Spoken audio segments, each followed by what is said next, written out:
Hi, in this pitch I would like to introduce you to a game idea called Arxum and explain why you absolutely want to work on such a game. So what is this Arxum? Regarding the genre classification, it's a rather simple 2D turn-based tower defense game for two players with a strong focus on strategy. Even though classification as a tower defense genre might be a bit questionable, as this idea takes this concept from a bit different perspective, as I will explain shortly. The core game loop is really simple. When the game begins, both competing players have the same tower on one side facing each other. To win a game, one player has to reach a certain height of his tower or destroy the tower of another player by reducing his tower height to zero. During the match, players will take turns to play, while in each turn they can choose to perform only one out of several possible actions. Those possible actions are: build or upgrade part of the player's tower to make it higher and stronger, attack the enemy tower to make it lower, or skip the turn. So far the idea is very simple and without any strategic aspects, but this is where things start to get a bit interesting. To explain each possible action, I first must establish game's resources, which the players can use to perform the actions. Those resources are tower population, soldiers and builders, and in the end debris and tiers. The tower population is the main resource that determines the height of the tower and the player's capability to build, which brings me back to the first possible action, and that is the building of the new parts of the player's tower. The tower itself consists of independent blocks, each with a different function, price, and height, that are built on top of each other. The first type of tower block is the inhabitant's hut, whose purpose is to increase the population and maximum amount of builders.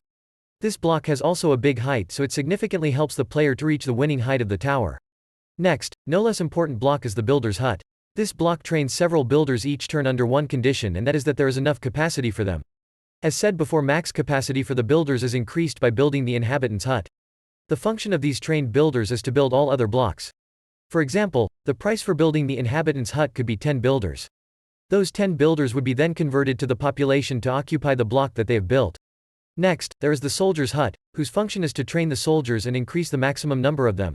Each turn this block trains several soldiers if there is enough capacity for them. The purpose of the soldiers will be explained in a moment. Next type of the main block is the turret, whose function is to deal damage to the enemy player at the start of each turn by killing a number of the enemy population and therefore decreasing the enemy's tower height. The last two types of a block are the barricade and debris collector, which just add an extra layer of complexity and will be explained at the end. So that's it for the first type of action, which brings us to the second possible action, and that is attacking. The core logic behind it is that player can attack only the block that is on the top of the enemy tower, meaning that the blocks that are down are more secured than the blocks on the top.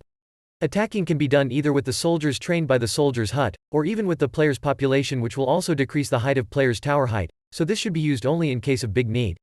The damage calculation is very simple. One used soldier kills one enemy population and decreases the height of a currently attacked block.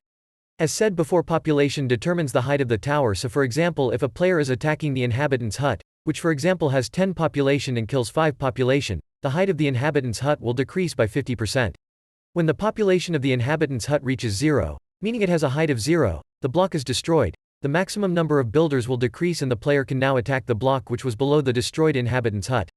That's it for the attacking logic, and now for the last two types of blocks as promised. A real strategy game should always have multiple possible strategies for how to play the game.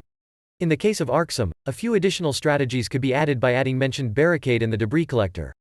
The functionality of these blocks is simple. When player A destroys any tower block of player B and player B has already built a debris collector, then he or she will get the last type of mentioned resources, and that is debris and tiers. With enough of this currency, a player can build a so-called barricade block, whose strength is not determined by population as in the case of other blocks, but simply with a high number of hit points. Using this block, the player can secure blocks below this barricade, which adds an extra layer of complexity and also adds the possibility of even winning without attacking. And that's all for the game logic. It may seem rather simple, but the number of possible ways to play is quite big. Players can rush to the winning tower height while building their tower weak, building a strong army for the price of lower height, or for example building slowly but strongly with a lot of barricades. The number of possible strategies also increases when we introduce concepts like upgrading the blocks to gain extra hit points, while keeping the same height, fixing damaged blocks to restore their original height, or even multiple types of turrets, where some of them could for example target bottom blocks. Also, there is a possibility to introduce online multiplayer and raking later on, which would present a great opportunity for expansion, if the game proves to be fun. Regarding the references that inspired me to pitch this idea, I would mention especially the Clash Royale, Tricky Towers, and Forts. Each of these games has some different mechanics that I would use in this game. I also remember that as a kid I used to play a similar but a bit simpler game, that followed the same logic, but unfortunately I was not able to find anything about it these days. When it comes to positions needed for this project, we would definitely need some programmers, which is not a big surprise. Graphic designers and animators would also be needed because I have no specific idea about the visuals of the game and I'm open to any ideas. The last important position that would be needed is an audio designer, as it would be nice to have at least some sounds there. And in the end, why should you choose this project? The first thing that comes to mind is that it probably won't be very complicated to code. In the end, it's just a 2D game with a fixed camera angle and clearly defined possible actions.